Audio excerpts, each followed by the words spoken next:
am Cote DePablo. I'm Michael Weatherly. And this is Off Duty. Off Duty. And today we're going to be discussing episode 13, Deception, season 3, with a wonderful, wonderful actress by the name of Emily Wickersham, Eleanor Bishop. But she wasn't in this episode. So our discussion with Bishop is going to be, I think, more NCIS culture-centric and more about, like, life and love and laughter.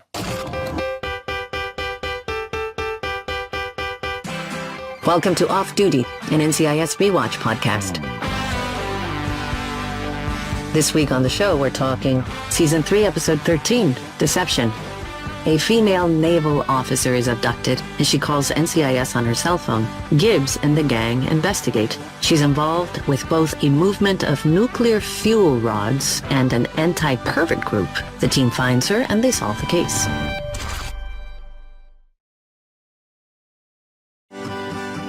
So January 17th, 2006, NASA's probe New Horizons crossed the orbit of the moon, the first leg in 9-year-plus journey to Pluto. Oh, Laffy Taffy by D4L hits #1 on the U.S. charts, whatever that means. That was a big hit. Remember that one? No.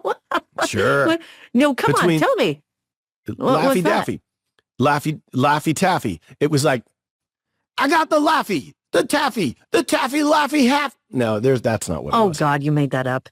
The Pittsburgh Steelers, go Steelers, defeat the Indianapolis Colts with a score of 21-18 in the first playoffs following a missed field goal by Mike Vagergeorge. Okay.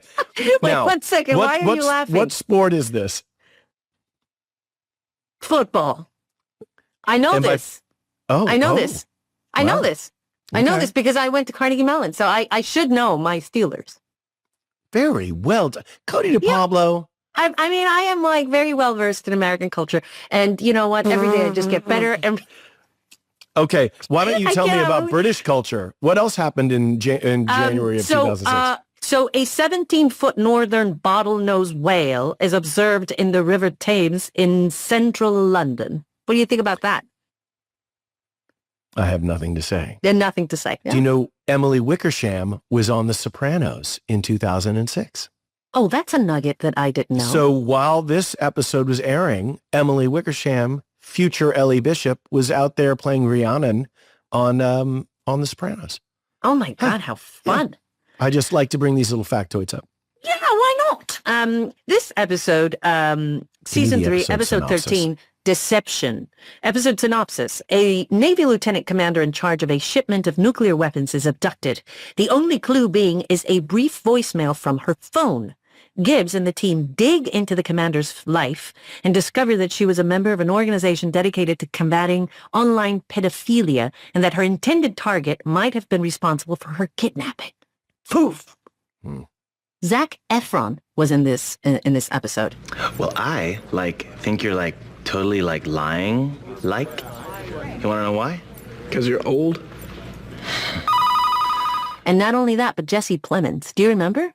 His scene was so epic, it wasn't even funny. Well, do you know that they gave Zach the line in the scene in the squad room? They gave him the line that I ad-libbed in your screen test.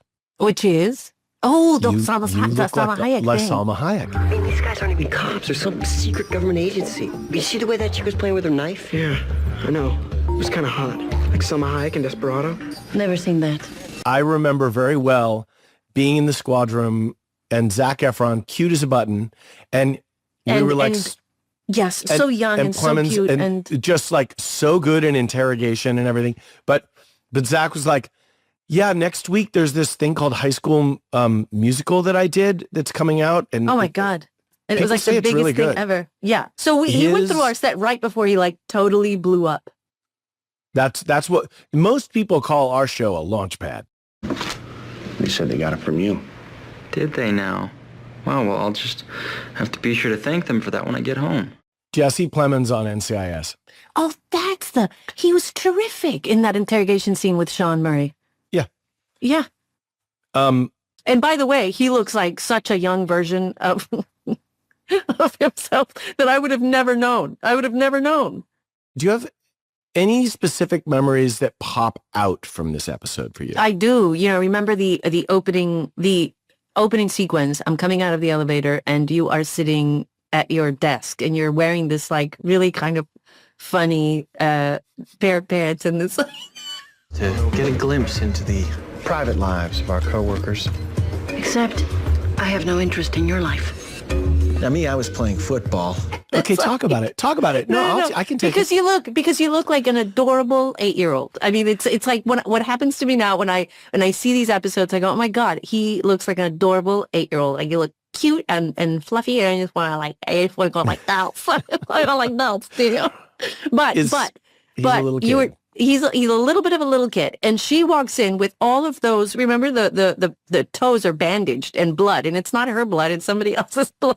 Yeah. And then I ask you, can you help me? And you're like, no, and you're like slightly grossed out by the fact that I'm asking you to help me take the bandages off. And I remember having to shoot that scene. Funny, you forget all this stuff, and then all of a sudden it comes just like pouring in, and I had to keep like sort of like unwrapping, you know, my feet and then wrapping them up again. And I remember being like, oh my God. Well, then I guess I wasn't doing a Pilates. Do you mind giving me a hand with this? Yes, I do. Whose blood is that? Not mine. How many times when I have to take off the shoes, make sure that the bandages are on correctly. And, but it turned out to be a really great scene. And it was a fun scene. I recall that being something that I think I was truly, I have a repulsion or revulsion sort of reflex. I'm not big with blood. That's why it's, you know. That's why you married a doctor. Yeah, I let somebody else do that stuff. When the kids like slice open a thing, I'm like, oh, where's mom? Dad's not super good at that. Unless I get hyper compartmentalized, and then I can handle it. Yeah. Well, if there's no mom, you must. Yes. And then I just go into like, you know, sort of Tyrannosaurus Rex kind of like. How about Mark Harmon in this episode? Dressed in a suit with a red tie. That's a nice suit. Didn't get married again, did you? If you have more, Donoso, now would be a good time. He looked fantastic. And he always looks great, but he was but no one explained why he was dressed in a suit, which, by the way, I was like waiting for that to come out, like that piece of, and also I loved the ending of this because the ending of this episode, it's like, well, do you think Gibbs is going to let the bad guy, you know, get away? And then it's like, we all kind of go like, we're like, Dad, do you think Dad's going to take care of the problem? And then there's just a camera that's like, okay, it's that guy that's putting the luggage on the blah, blah, blah. And then it's like, and then he just gets taken and that's it. And that's the end. And then it's like a foof on this, like very complicit, like, I gotcha face, which is really good. There is that moral ambiguity that sneaks into this one a little bit too, right? I think we see they're that. always toying with that theme on the show, I think. Mm-hmm. Like there's the good versus the bad, like how bad, how good. Gibbs giving himself the head slap in the last one we talked about. Mm-hmm. Yeah. But this one, the mystery of Gibbs is really, I think season 3, season 4 was the season of secrets, I think, wasn't it? Yeah. I just had like, that was true. Isn't that what we called it? Season of secrets. Yeah. But we have yet to dissect what these secrets are. I think that season 3 is the setup for all of those secrets. And I think setup of the secrets. But what happens between season 3 and season 4, when Pin Pula and the Gibbs blows up. Oh God, Pin Pula. We're going to get there. We'll get there. Tony and Ziva have possibly, I think, their first romantic encounter between those seasons, because when we come back to season 4, there's some like secret photographs. Remember yes, and also, by the way, in this episode, it's really funny. It's the handcuff stuff. Sit down. Cuff yourself to him. I'd rather you shoot me first. Cuff yourself, dirtbag. Oh, yeah. You learned stuff about the characters, which she's like, you're like, well, you know, something about the handcuffs. And she's like, and then you said, do you like to be handcuffed, Ziva? Or no, or she says, do you like to be handcuffed? Or I don't know. But anyway, I think she turns it around on you. And then she says, do you like to be handcuffed? And you're like, don't you say many times throughout season 3, you're a sick chick, David? Yeah. But what about driving around in the parking structure? Wickersham drives a 2002 silver Jetta. Figures. What figures? Chick car. Meaning? There are guy cars and there are chick cars. Leslie Libman directed this episode, right? We should shout out. But I remember it so well, driving around and doing those scenes and describing what each car fit into a profile of a certain person that would drive that kind of car. And also we learn what a driver, we drill down a little bit more on your crazy driving. Well, by the way, I'm not the only crazy driver, because then Gibbs drives the car, and we find out that he's also a crazy driver. Even Ziva in the back, she's like, whoa. Yeah. Even by my standard, you're out of your mind. Even by my crazy standards of driving, this guy's at another level.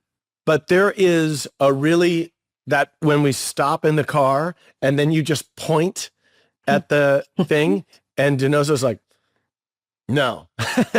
But there are some great camera shots. There's some really funny sound effects. I think if I could, I don't know how many Jimmy Palmer's, how many Autopsy Gremlins I give this one, but I think it's like a 9 out of 10. I love this. I think it's a great episode. I feel like there's this energy. I think it's silly, but not like there's some absurdity and some humor, but it's not silly for silly's sake.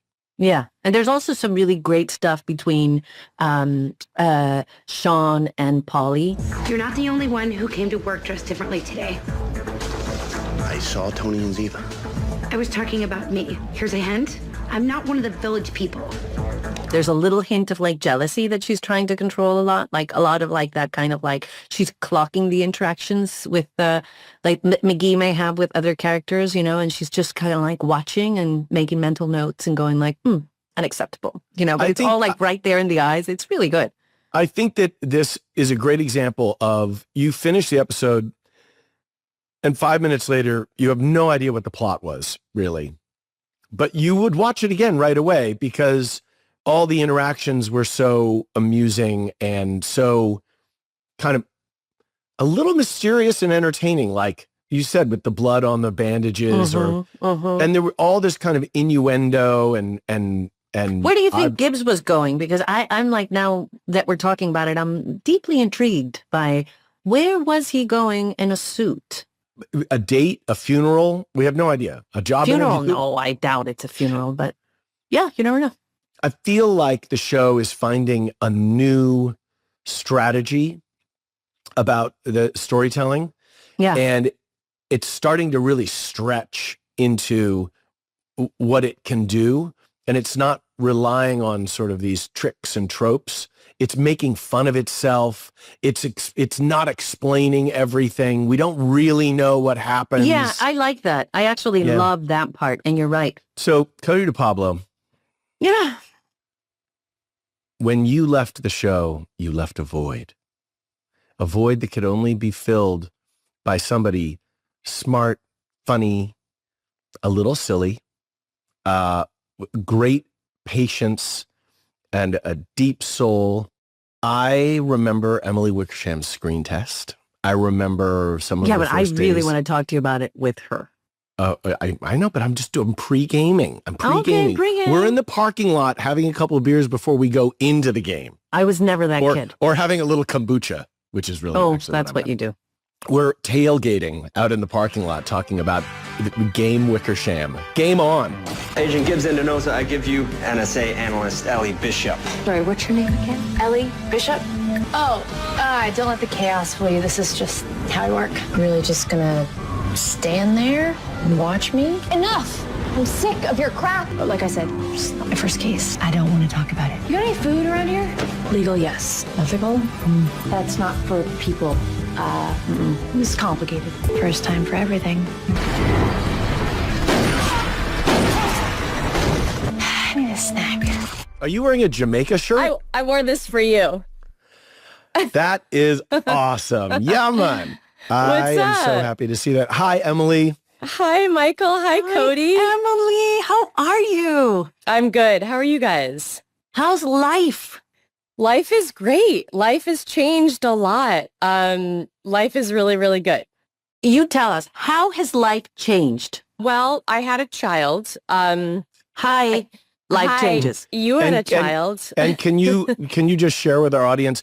I would say working with me for that many years was sort of good training for having a child. It was fantastic training, Michael. Thanks for bringing that up. Because I'm so childlike. You're like, oh, that's what it's like to have someone who just screams and yells and has tantrums and is totally impossible. I was well prepared. Yeah, right. just super needy. I wasn't. No. You were not. Yeah. So what was that transition like, having the kid and going into that space? Well, as you guys know, leaving the show is like it takes time to decompress from that. So wait, how long did it actually take you to feel like, oh my God, I'm not doing this? Like, it's not embedded in my DNA. I don't have to wake up like at that 5:30, like, did I miss a call time? Like, what happened? Did my alarm not go off? Cody, I mean, even still, like years later, I feel like I'm like, whoa, I don't have to get up and go to work. It took a while. I mean, I went right into, I left the show. I found out I was pregnant a month later. Oh my God, that fast? Yeah. And so it was like a combo of, kind of decompressing and trying to really like relax and figure out like how things were going to be without work. Because as you guys know, it's all consuming. I mean, it's just your life is all NCIS when you're on that show. It's all day, every day. And you're not really left with much time to do many things outside of that. So that was a real adjustment for me. And I don't know, it was wild to go into pregnancy. And then I moved to New York really shortly after because my boyfriend lives here. And yeah, so I don't know, it was a weird moment in time. It was wonderful and weird. And it was, as you both know, it's strange to leave something that you've just like, has been ingrained in you for so many years. Are there moments that you kind of go like, oh man, I missed this or I missed that? Or were you at the point in your life where you were like, you know what, I'm ready for another chapter. I'm very happy. I'm very blessed. I'm very grateful that I'm going into this chapter. And then, of course, you had very little time really before you hit another like milestone. You left the show and then in 10 months you had a child. So, I mean, that was like epic in itself. It was, for sure. I don't know if I was necessarily ready, but it happened and it was amazing. I was ready to leave the show. It was time. And I was ready to move on to something else. And I guess this was the something else I was meant to move on to. So it was good. And do you feel like this chapter has been like an incredible chapter? The child chapter? Yes. So far, yes. I mean, it's amazing. I'm learning every day. I'm like energized and so tired and mesmerized. And I don't know, it's also magical. It's really cool. Yeah. Yeah. Did you have, I'm curious to follow up sort of on what Cody was saying. Like, did you have a little like pivot point where you felt like it had closed, like the door or the circle had looped closed and you were now done with NCIS in that way? Like that is, because I remember when I was leaving and I said to you, I felt like the circle was closed and it was, I had Salisbury Hill by Peter Gabriel going in my ear every day. Yeah. I guess it really does come down to Ellie. Let's talk about Eleanor Bishop for a second, because there is a strange twinning that happens. Cody walks through an airport even now, and people are like, Ziva! And you're like, fucking Ziva, Jesus Christ. Thank you for putting words in my mouth. Well, no, but I'm just saying, like, once you create a character that's known and is out there for hundreds of episodes, you now live with this other person named Bishop. Yeah. And so, right? I mean, and when you leave that show or whatever, that character comes with you because you look an awful lot like her, right? So I just am curious about that kind of experience in the aftermath of leaving and stuff. In a similar way, I felt it was time. It was ready. I had Ellie had done her whole thing at NCIS, and it was, I always think it's good. Change is good. It's good to end and start something new. And I loved my time there. And, but it is funny. It's like, you can't just completely shake it. It's never gone. Like you said, like I'm in an airport, I'm walking down the street, like no one will say anything to me for a while. And then all of a sudden I'm on the subway and they're like, did you play Ellie Bishop on NCIS? I kind of like Ziva better, but like, I liked you. Okay. Oh, come on. Yeah. Do you want to talk about the screen test? Oh my God, I was going to ask you about the screen test. Cody, I wish you were there for that. It was... Why? Because it was so fun. I mean, it was such a funny thing to walk into. Obviously, I didn't know Michael yet. I didn't know Sean. I didn't know Mark. I didn't know anyone. So I was obviously intimidated by the whole thing. Had you heard of NCIS as a show before? Were you just like the typical New Yorker, was not really plugged into the TV kind of a thing, and you were kind of auditioning and seeing what, I'm only saying because that's kind of what happened to me. I was in New York and I was living my life and I was doing plays and workshopping things, and all of a sudden an audition came through and I was like, ooh, okay, great. Let me work on it. Let me forget about it. And then all of a sudden it came back. Yeah, and then I was like, oh, okay, I've got this audition and let's go for it. Yeah, it was similar. And I knew about NCIS, but not that well. Like, it wasn't something I was well versed in at all. I don't think I had seen any episodes. Maybe I had seen some in passing, but I didn't know what I was getting myself into. And then I found myself on this set, and I found myself with Michael just like throwing these things at me, and I was like, okay. I was so nervous. I mean, as Michael knows, I was nervous for a while. It took me a while to settle into being at ease working there. I felt so much pressure at first. And anyways, I guess that started in the screen test. I'm a nervous person. But I had so much fun. Michael and Sean you guys made it so fun for me.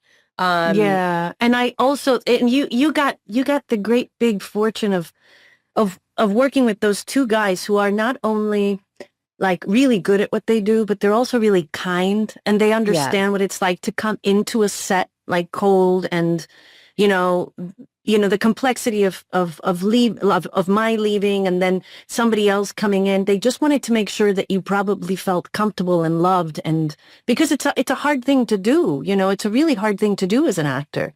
Yeah, I felt that. I really did feel like Michael, you and Sean kind of held my hand through that screen test. Like, I felt supported, and that was special.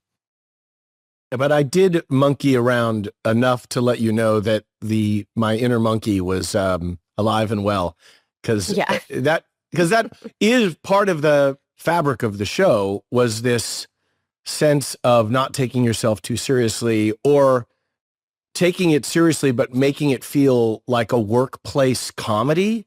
Like, it had elements of, we could have been working in an insurance claims office or something else. Like, we just happened to be federal agents, but there was no sense of we're saving the world every day with our, superpowers. Like, we're not the Justice League. We're a bunch of people who lock our guns in our drawers and try to figure shit out.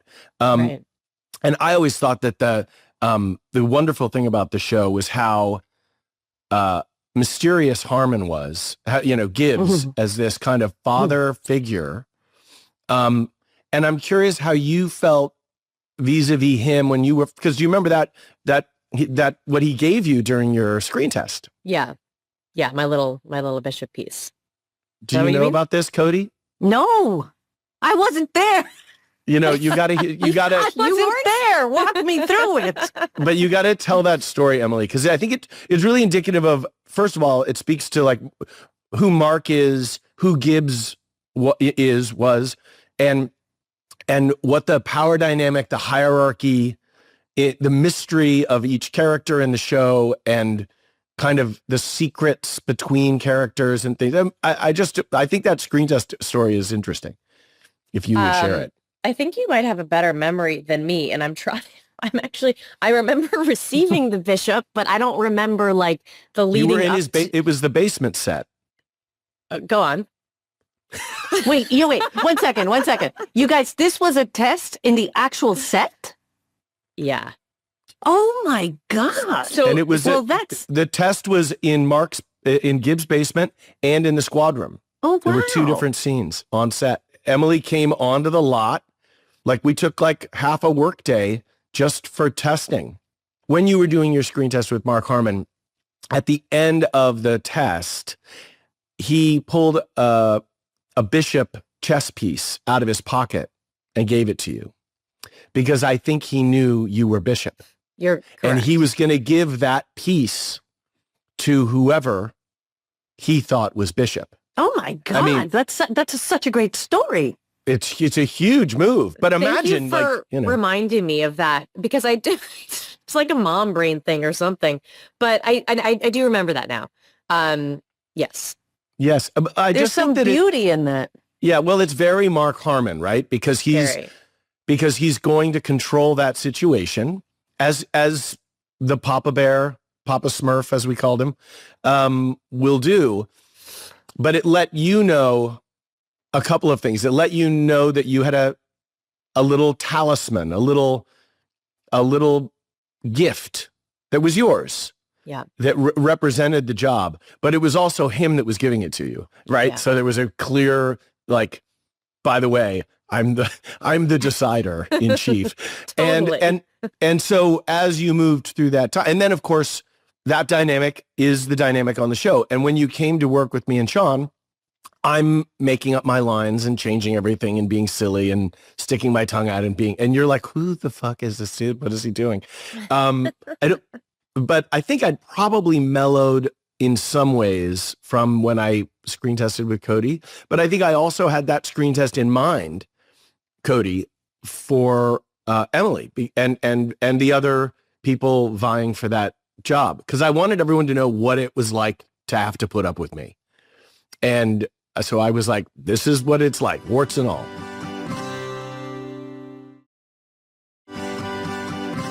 Back to what you were talking about, Emily, because you can lose your grip on reality pretty quickly when you live in an unreality. Like you're playing another character, you have to contrive all these emotions. The bionic woman is your mom. You had Lindsay Wagner as your. Right. We both had Wagners as parents. I had Robert Wagner. You had Lindsay Wagner. Robert Wagner. The best. But best. I'm just kind of curious about because I know for Cody she had widow's peak that they were terrified of when she came on the show, right, Cody? My God. I mean, I don't know who would be terrified of a widow's peak, but I guess I don't know. I mean, No, remember they had to- I wish I had a widow's peak. No, Cody had to wear a bandana over her head, like a headscarf, because they were like, no, Sherry, it was worse. It was this. They did like a hairdo that was like. Yes. No, it was just, I swear, they kind of grabbed a piece of my hair and then just kind of like slapped it against like one corner of an eye and then just kind of made me do it. Yeah. See, like they didn't want to see your lovely widow's peak? Well, Right. I mean, But I'm just saying, it's a matter of opinion, but, I thought it was a non-issue, obviously. It was an issue for someone, and so they needed to delete it. But that's what I mean is it's an issue for someone, and then suddenly as an actor, the one thing you really don't think too much about is, like what all that stuff, all that external stuff. You're just like, I am what I am, and this is what I do, and let's just roll through it. And you try to be as interesting and appealing as possible, or what you just, most of your acting you're doing when you're an actor is auditioning. But when you get on a set and they're like, so Emily, we're thinking about dyeing your eyebrows. Yeah, is there any, do you know what I mean? Did that really happen? Cody, yes. Yeah, it did. Like my eyebrows are, I guess they're a little bit lighter now maybe, but they're like jet black naturally. But that's the one thing that I remember being like, I love that about Emily. It's so Emily. It's so beautiful. I thought maybe it was something that like at some point you were like, you know what? I want to do it. But if it's like a natural thing, that's just like your natural beauty. That's just who you are. Yeah, it was a It's whole Cindy thing. Crawford's mole. It's the thing. I mean, it's like, well, Yeah. but by the way, you heard the story. Apparently at one point they were like, you need to get that mole out. And it was like, what? Yeah. And But it can make you really self-conscious when, when you're trying to, you have no life or your life is falling apart. I had both. like it went dark. Same. I was like, wait, what It's kind happened? It went dark. It's really, well, it's hard to keep your shit together when you're working all the time. And you're then- trying to do eyebrow acting. It's very hard. Hello. Or And then- hide them. Like do that scene, but now like the obstacle is try to hide them. Just wear your hat really low, Emily. Just wear them like that, and then try to do the scene, but like Just really look like down. Act just and look look down. I mean, and hide them. okay, but how about that moment? How about when you finish a scene and they're like, cut, and then behind Video Village, you hear all this talking, and then somebody comes out there like, is there any way you could just drop your chin? Yeah. And you're like, oh, fuck. Are we going to do this whole scene again because I got to drop my chin? Yeah. All right, what are Yeah. you seeing? Well, they're like, it's just a little, it just feels a little. It just feels it is an just feels interesting a little round, right? it is interesting. It's like you go in like having not been on a show and you're so, I mean, obviously filled with insecurities and all the things, but you're not so aware of the things that you do that stick out to other people.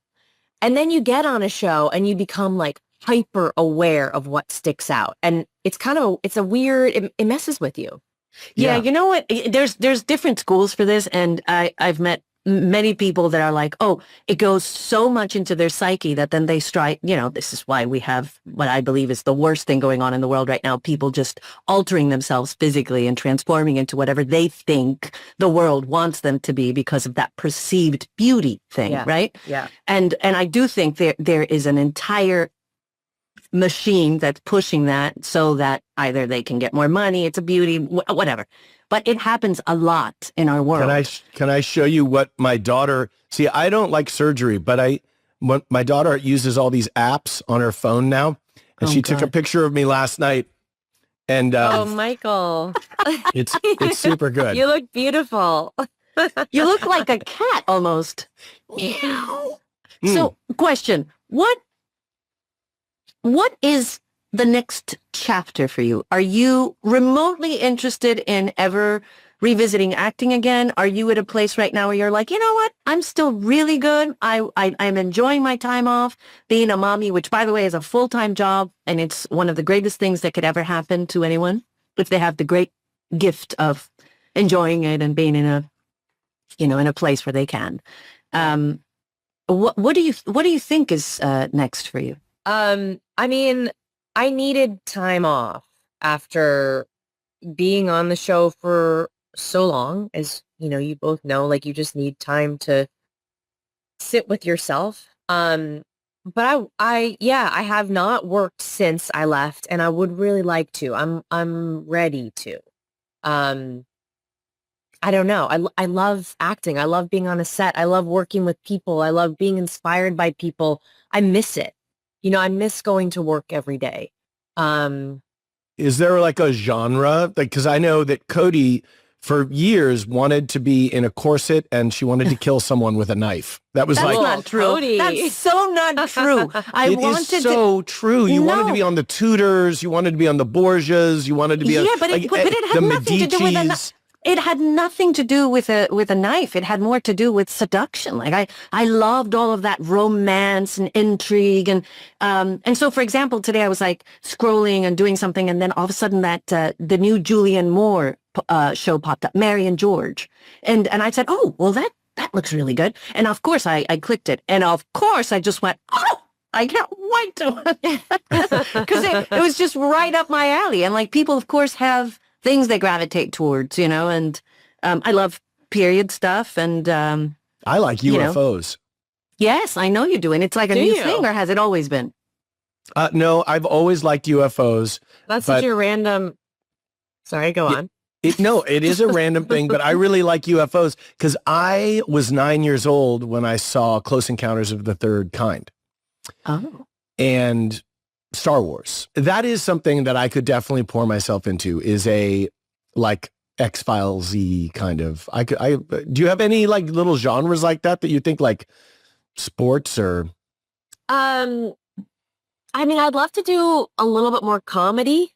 I don't know. I feel like when I read things, I gravitate, yeah, I guess to the overall, but to the character, just like I don't know, things that feel real to me, like that feel real. Well, that's your Versus, like, Taurus sun and your Scorpio rising.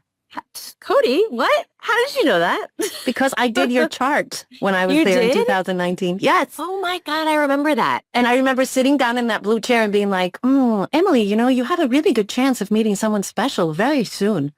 And because blah, blah, blah, because this and that. And I remember the transits and I remember thinking, God, Taurus, sun, she's earthy, but she's deep. Like, and I was like, that's my kind of peeps right there.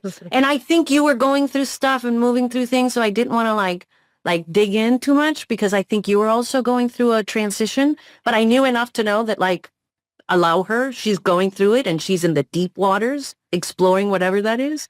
Yeah. So, but I remember thinking like, oh yeah, no, there is nothing light about this. Yeah, but I do think I'm drawn to just like grounded, logical but fun things, just things that feel like real to me. I mean, I guess that could be anything. It just depends on the project. I think when you know, Yeah. And I think you have been blessed to have been in a show that gave you stability and now you can really take your time to be a mom and look for the perfect thing that's going to be the perfect fit for you. And I think it's a really exciting thing.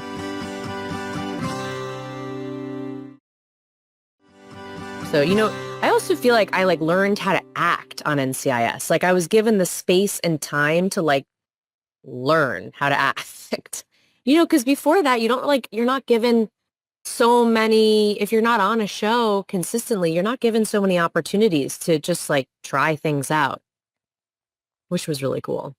And you were coming from New York, right? So does that mean you were auditioning in New York? Were you taking class in New York? How did you get into the world of acting? That's something that we usually start with at the beginning, but I guess we can start it as we, wrap up our time with you. But. Well, I had, when I was auditioning for NCIS, I was living in LA, but I had started in New York. I had started out doing a little modeling when I was very young, and then that was not fun for me. And then I said that I wanted to try acting, and it was because it was the thing I was the most scared of. I mean, Michael knows this. I'm outgoing sometimes, but I'm quite shy, and it's having a lot of eyes on me has always been the scariest thing for me. But at that moment in my, late teens, early 20s, it was the thing that I wanted to throw myself into for whatever reason. And one of my first auditions and the first jobs I got was this small part in The Sopranos. And I was thrown into this environment where, again, it was like The Sopranos at that time. I knew about it, of course, but I wasn't watching it consistently. I don't think it was a huge show. Huge. And I got that job and I got to work with amazing people. My part was quite small. But after that, I just was like, okay, this does not feel necessarily that natural. I love it and I want to learn more. And I just kept putting myself in uncomfortable situations for whatever. I enjoyed that. And that's part of what I love about acting. It's not, I don't feel at ease all the time. I ease into it, but I don't start out at ease. And I think that's what I love about it. It's a challenge.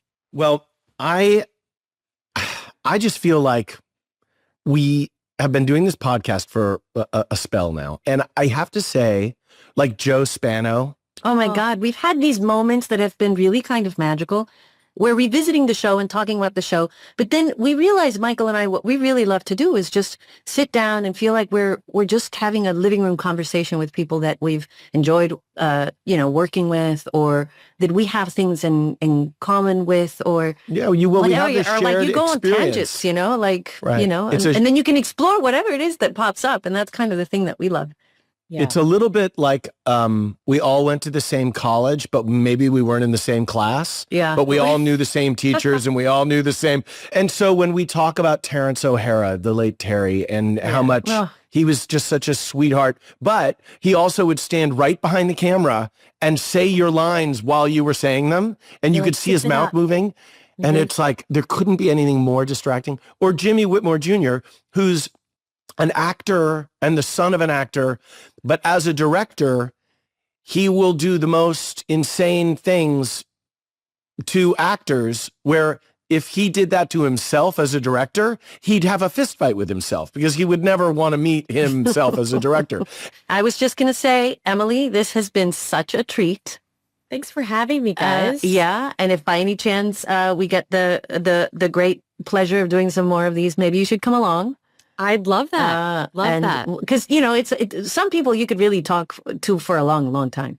Well, it's great to see your smiling face, Emily Wickersham. I miss you a lot. I miss you guys too. Thanks for having me. Of course. Give and a good kiss luck to with that the fam. to that baby of yours. I will for sure. And also your child. Yeah. That guy too.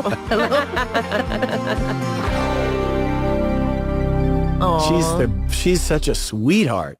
She really is such a sweetheart. And she's like in such a good place. You can see it. Like, it's just like, she's the best. When you left the show, it was very hard after a while to figure out what the point of my character was because it seemed that it was such a strong complexity that we had, that without Ziva in that world, Denozo, I was walking around and I felt kind of empty and kind of useless and everything. And I have to say that when Emily came into that room and Bishop, and they were trying to make her quirky, and they always try to do stuff like she sits on the floor in the desk and stuff.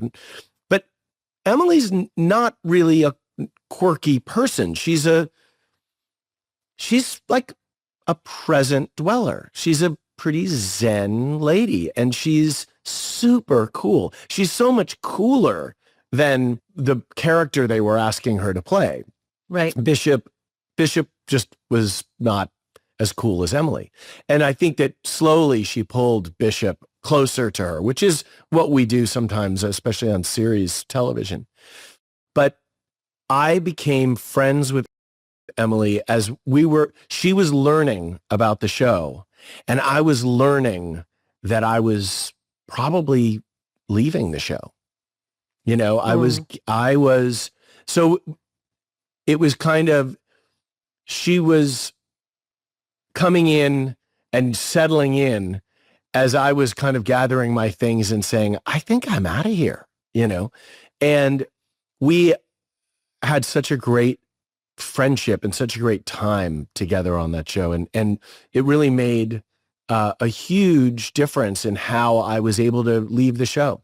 She was incredibly important to that time in my life. So I do remember something that jumped at me when she was doing her test. You called me after her test, and it was a really bittersweet phone call because you said, I remember your test. I tested somebody that's going to, sit at your desk. You know what I mean? And you were in a very introspective, sincerely heartfelt, like it was like, I think we found this magical being and I'm really excited about it. But also it was a really tough thing for me to do.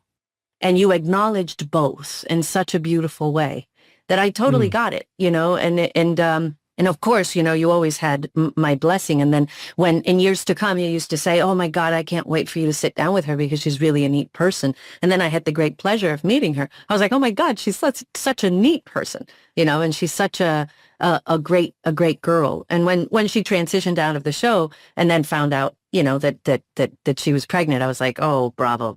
She's going to be so fulfilled in so many ways. Yeah, I think this is This has been a real treat for me, but I think it's going to be a huge treat for the audience that lived through that transition, because it is the story of the show, but it's also the story of our lives. And I think if this podcast is good for anything, it's that we're looking at those twin things. And, unlike the Rudyard Kipling poem, If, triumph and defeat and treat those two imposters the same.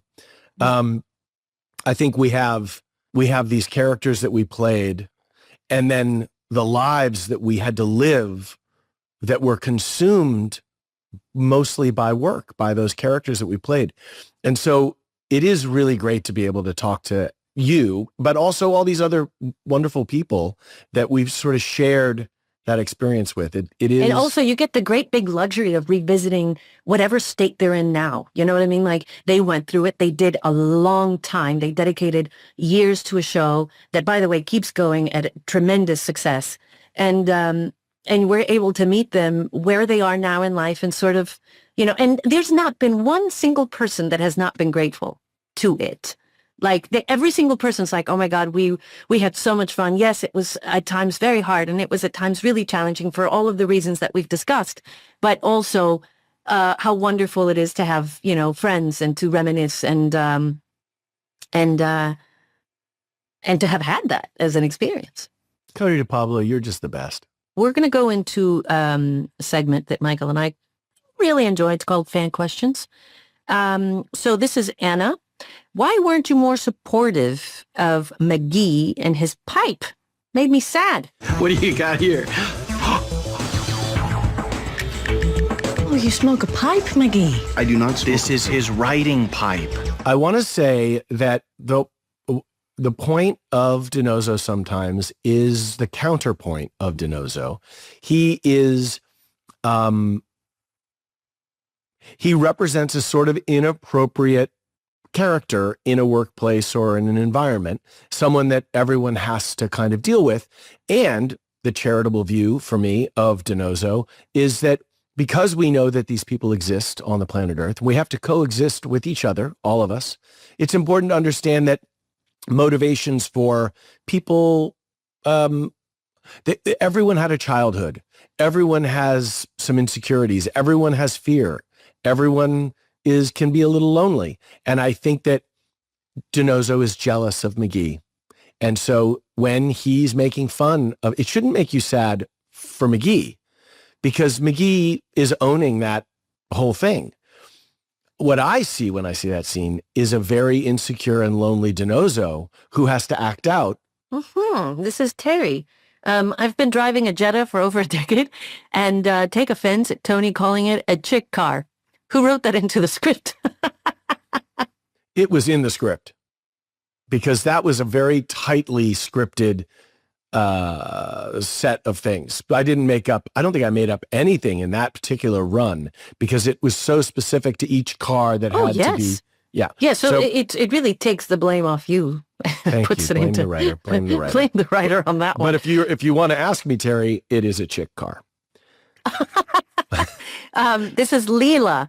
Wow, Zac Efron and Jessie Plemons as kids in the same episode is wild. Working with them, were there any signs that they would become huge actors? I think you could tell both of them were really, really good.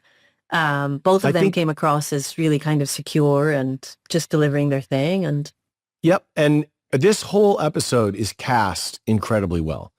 When you're trying to do humor and you're trying to do these things, it's really helpful to have super talent present, and the guest cast is always on fire.